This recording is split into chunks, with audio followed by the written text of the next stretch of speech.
Next பாத்தீங்க அப்படின்னா இடைக்கால பட்ஜெட் முதல்வர் ஸ்டாலின் ஆலோசனை. ஸோ இப்போ பாத்தீங்க அப்படின்னா ஒரு ஸ்டேட்ல வந்து எலெக்ஷன் வர போகுதுன்னா 1 இயருக்கான அந்த பட்ஜெட் என்ன பண்ண முடியாது அப்படின்னா ப்ரொடியூஸ் பண்ண மாட்டாங்க. அதுக்கு பதிலாக என்ன பண்ணுவாங்க, ஒரு இடைக்கால பட்ஜெட்டை வந்து அதாவது இன்டரிம் பட்ஜெட்டை வந்து ப்ரெசென்ட் பண்ணுவாங்க. ஸோ அந்த டைம்ல அந்த கவர்மெண்டுடைய ஃபங்க்ஷனுக்காக தான் என்ன பண்றாங்க அப்படின்னா இந்த இன்டரிம் பட்ஜெட்டை வந்து கொண்டு வருவாங்க.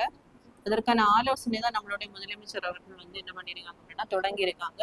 ஸோ இதனுடைய ப்ரொவிஷன் பார்த்தீங்கன்னா நம்ம கான்ஸ்டியூஷன்ல ஆனுவல் ஃபினான்ஷியல் ஸ்டேட்மெண்ட், அதாவது அந்த பட்ஜெட்டினுடைய அதே ப்ரொவிஷன்ல தான் இந்த மாதிரி எலெக்ஷன்ஸ் வரும்போது ஒரு இன்டரிம் பட்ஜெட் என்ன பண்ணலாம், நம்ம வந்து பாஸ் பண்ணலாம் அப்படின்றதுக்கான ப்ரொவிஷன்ஸ் வந்து ஆர்டிகிள் 112 தான் இருக்கு. ஸோ நார்மலாக இருக்கக்கூடிய அந்த ஃபினான்ஷியல் இயர் பட்ஜெட்டுக்கு பார்த்தீங்க அப்படின்னா அதற்கு